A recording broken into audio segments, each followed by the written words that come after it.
Ok, bonjour à tous. Petit enregistrement là aujourd'hui. Donc, pour la deuxième partie du CCF, Probastat, pour les élèves de BTS deuxième année. Donc, sur les lois de probabilité. Et donc, on est dans la deuxième partie du CCF. Cette vidéo fait suite à la précédente sur les stats à deux variables. Dans cette partie, on nous dit au départ, les trois parties peuvent être traitées indépendamment. On va traiter d'abord cette loi binomiale. On nous dit qu'une entreprise confectionne en très grande quantité des corps en aluminium pour la fabrication de home spinners, tout du baratin. Et on s'intéresse ici au diamètre d'alésage. Donc c'est le trou central qui va permettre d'incorporer le roulement à billes. On note un événement E. Un corps de hand spinner prélevé au hasard présente un alésage défectueux. C'est-à-dire qu'il est trop grand, trop petit ou mal fait. Et on vous dit que la probabilité de cet événement E, que l'on spinner, l'alésage soit mauvais, est de 0,04. Donc, on a vu, enfin, il y a eu, les études précédentes nous disent qu'il y a 4% de pièces mauvaises. Mon ordinateur, il y a ok.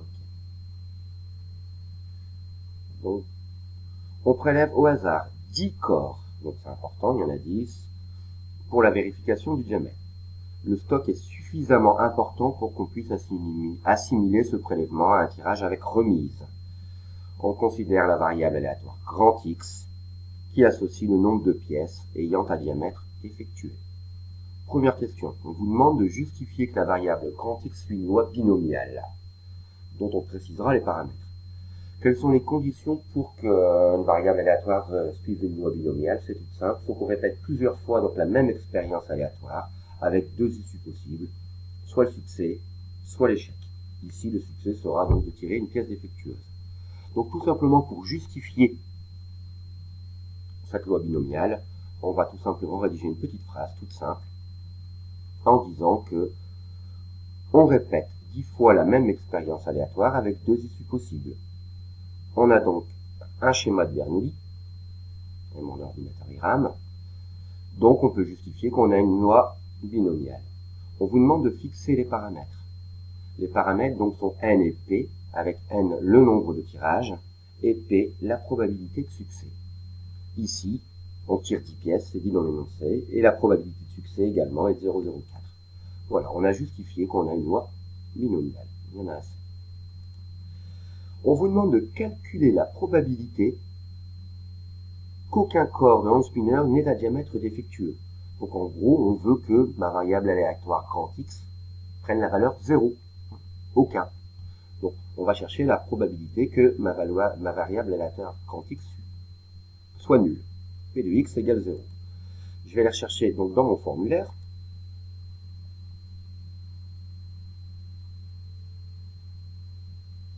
Ici.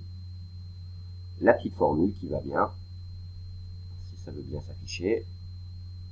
Ça ne répond pas. Ça déconne encore. Je vais refumer la clope PLR en attendant.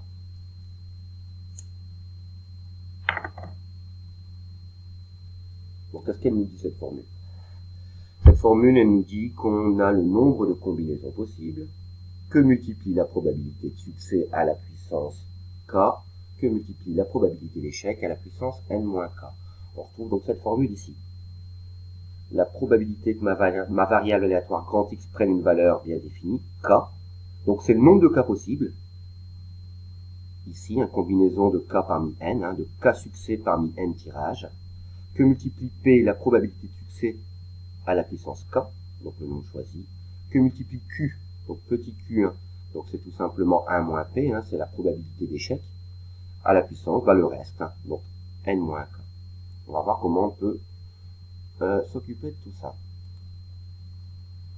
Donc je reviens ici. Voilà. Donc on cherche la probabilité que ma variable aléatoire quand x prenne la valeur 0. Ici, donc, on va prendre la combinaison de 0 succès parmi 10 tirages, que multiplie la probabilité de succès à la puissance 0, que multiplie la probabilité d'échec à la puissance, donc le reste, donc 10. Ici, je sais déjà que c puissance 0, que la combinaison de 0 parmi 10, il n'y a qu'un seul chemin possible, ça vaut 1. La puissance 0, je sais que ça vaut 1. Donc en gros, j'aurais pu me contenter de cette partie-là, 0,96 à la puissance 10. On va quand même voir comment on peut utiliser donc la calculatrice. Donc je rentre dans le menu 1.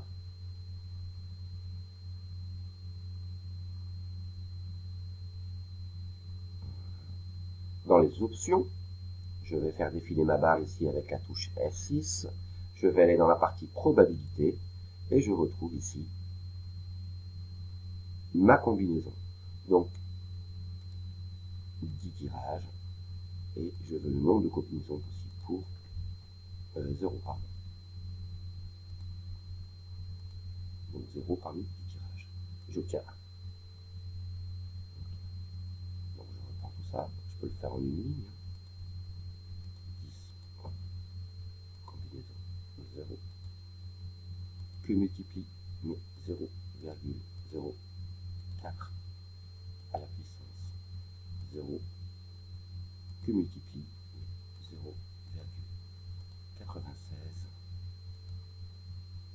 à la puissance 10. Et j'obtiens donc 0,664, le 0,665. Donc en gros, j'ai 66,5% de chance qu'il n'y ait aucun coordonnant spinner qui soit défectueux sur un tirage de 10. Question 3. Calculer la probabilité que dans un tel prélèvement, il y ait 3 pièces présentant un diamètre défectueux. Donc là, je vais chercher P de X égale 3. Donc je vais reprendre exactement la même formule. Donc combinaison de 3 parmi 10 que multiplie la probabilité de succès à la puissance 3 que multiplie la probabilité d'échec à la puissance 7. Alors, je vais pouvoir revenir moi ici sur mon calcul précédent et tout simplement changer uniquement les valeurs qui m'intéressent. Donc on ouvre 10 parmi 3 que multiplie ma probabilité de succès à la puissance 3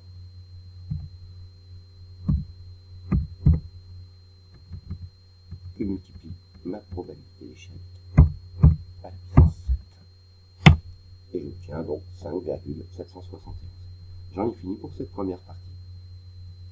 Et je vais lancer une petite vidéo après pour la loi de Poisson.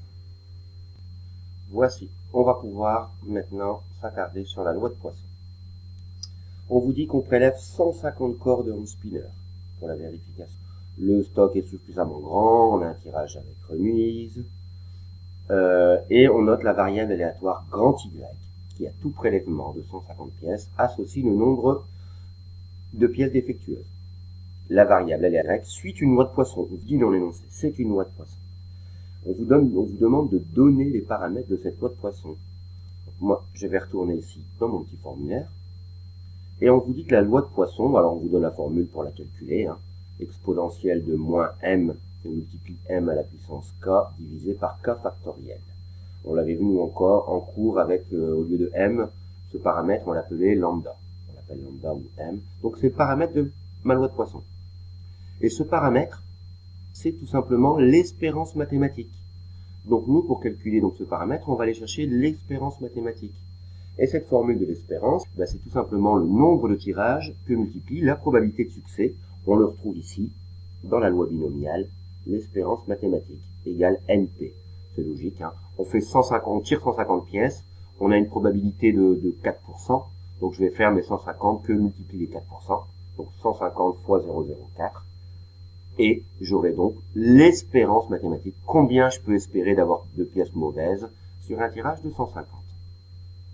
Je vais le rédiger tout simplement de la manière suivante. Je vais dire que M égale NP, M 0,4, M égale 6. J'ai donc mon paramètre de la loi de Poisson. Je peux me permettre une petite phrase de réponse par politesse. Le paramètre de cette loi est de 6. Je reviens à mon énoncé. On vous dit, en utilisant cette loi de Poisson, calculer la probabilité de l'événement A sur un prélèvement de 150 pièces, il y ait 5 pièces défectueuses. Donc je vais P de grand Y égale 5. Donc P de grand Y égale 5. Donc P de A, P de grand Y égale 5. Donc je vais reprendre ma formule qui me dit que c'est exponentielle moins 6, que multiplie 6 à la puissance k, donc 5, que divise 5 factoriel. Donc tout simplement, je recopie ma formule et je remplace par les valeurs. Exponentielle moins 6 que multiplie 6 à la puissance 5 sur 5 factoriel. L'utilisation de la calculatrice, donc je vais dans le menu 1, je vais demander donc l'exponentielle, c'est la fonction inverse du logarithme, shift ln, exponentielle donc de moins 6. J'utilise bien entendu le moins des relatifs, moins 6, que multiplie 6 à la puissance 5, que divise, alors 5 factoriel. Le factoriel, pareil, je vais trouver dans l'option, dans le mode proba, comme tout à l'heure, et j'ai ici mon factoriel. Je clique à la calculatrice, je le fais en une ligne, ça évite les erreurs d'arrondi, 0,161. Donc la probabilité qu'il y ait 5 pièces mauvaises sur un tirage de 150 est d'environ 16%. Maintenant, on vous demande de calculer la probabilité de l'événement B. Sur un prélèvement de 150 pièces, il y ait au plus 3 pièces défectueuses. Comment on va le traduire? Au plus 3 pièces défectueuses. Et bien en fait, je vais vouloir tout simplement un P de X inférieur ou égal à 3. Un P de Y, ici c'est ma variable aléatoire, quand Y pour ma loi de Poisson. Donc tout simplement, c'est la probabilité que Y prenne la valeur 0, ou 1, ou 2, ou 3. Donc je reprends ma formule. Ici, vous remarquez, je l'ai directement factorisé. L'exponentielle moins 6 de départ, celui qu'on retrouve ici dans la formule, il est tout simplement, je l'ai mis en facteur. Donc je reprends mon 6 puissance 0 sur factoriel 0, ça donne 1, etc., etc. J'ai mis en facteur. Sinon, on peut calculer indépendamment toutes les valeurs, les additionner, ça fonctionne aussi. Pour donc l'exponentielle et le factoriel, vous savez comment ça fonctionne. Je vous laisse vous entraîner tout seul pour voir ces petits calculs et vérifier que vous trouvez bel et bien la même chose que moi. Donc j'en ai terminé pour cette partie. Je ferai donc une troisième petite vidéo donc pour la loi normale où c'est un peu plus détaillé avec la lecture de la table et de la loi normale. Et c'est ça que je dis.